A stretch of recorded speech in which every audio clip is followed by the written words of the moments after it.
ರಾಷ್ಟ್ರೀಯ ಹೆದ್ದಾರಿ ಕಾಮಗಾರಿಯಿಂದಾಗಿ ಪುತ್ತಿಗೆ ಕಾಯರ್ಪುಂಡ್ ರಸ್ತೆಯಲ್ಲಿ ಹೊಂಡ ಗುಂಡಿಗಳಾಗಿದ್ದು ವಾಹನ ಸಂಚಾರಕ್ಕೆ ತೊಂದರೆಯುಂಟಾಗುತ್ತಿರುವ ಹಿನ್ನೆಲೆಯಲ್ಲಿ ಸ್ಥಳೀಯರು ಮಂಗಳವಾರ ಬೆಳಿಗ್ಗೆ ರಾಷ್ಟ್ರೀಯ ಹೆದ್ದಾರಿಗೆ ಕಬ್ಬಿಣದ ಪೈಪ್ ಅನ್ನು ಅಡ್ಡ ಇಟ್ಟು ಪ್ರತಿಭಟನೆಯನ್ನು ನಡೆಸಿದರು.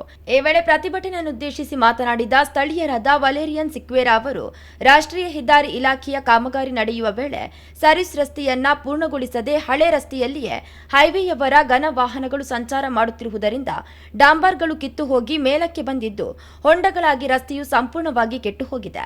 ಹಳೆ ರಸ್ತೆಯು ಇಳಿಜಾರಿನಂತಿದ್ದು ಇಲ್ಲಿ ಬಸ್ಗಳು ಮತ್ತು ಇತರ ವಾಹನಗಳು ಸಂಚರಿಸುವಾಗ ಅಡಚಣೆಯಾಗುತ್ತಿದೆ. ಅಲ್ಲದೆ ಹೆಣ್ಣು ಮಕ್ಕಳು ಸಹಿತ ಹಲವಾರು ಮಂದಿ ಸ್ಕೂಟಿಯಿಂದ ಬಿದ್ದು ಗಾಯಗೊಂಡಿದ್ದಾರೆ.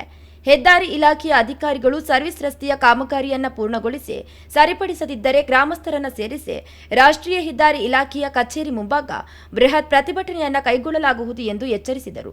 ಕೆಳಗಿನ ಹಳೆ ರೋಡ್ ಅಲ್ಲಿ ಈ ಹೈವೇವರ ಘನ ವಾಹನಗಳೆಲ್ಲ ಹೋಗಿ ಅವರ ಮೆಷಿನರಿ ಎಲ್ಲ ಹೋಗಿ ರೋಡು ಕೆಟ್ಟದಾಗಿದೆ, ಹಾಳಾಗಿದೆ. ಅದೇ ರೀತಿ ಇಲ್ಲಿ ದೊಡ್ಡ ಸ್ಲೋಪ್ ಕೊಟ್ಟು ಬಸ್ಸು ಬರುವ ಸರ್ವಿಸ್ ಬಸ್ಗಳಿಗೆ ಇಳಿಯಲಿಕ್ಕೆ ಆಗದೆ ಸಮಸ್ಯೆ ಆಗಿ ಶಾಲೆಗೆ ಹೋಗುವ ಮಕ್ಕಳಿಗೆ ಮತ್ತೊಂದು 100-200 ಮನೆಗಳಿದ್ದಾವೆ ಆ ಸೈಡಲ್ಲಿ.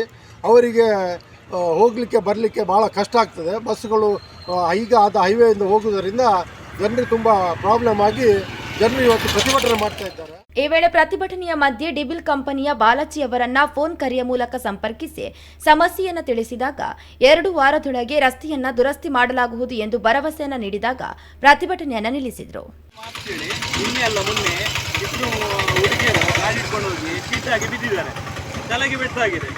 ಇದು ಒಂದು ಕೇಸ್ ಅಲ್ಲ, ಈ ತರದ್ದು 4-5 ಕೇಸ್ ಆಗಿದೆ. ಅದು ಮಕ್ಕಳಿಗೆ ಬಸ್ ಕ್ಯಾಶ್ ಮಾಡ್ಲಿಕ್ಕೆ ಆಗ್ತಾ ಇಲ್ಲ. ಇಲ್ಲಿಗ ಬಸ್ಗಳೆಲ್ಲ ನಿಮ್ಗೆ ಸ್ಟ್ರೈಟ್ ರೋಡಲ್ಲೇ ಹೋಗ್ತಿದೆ. ಇದೆಲ್ಲ ರೋಡ್ ಎಲ್ಲ ಹಾಳಾಗಿದೆ ಅಂತ.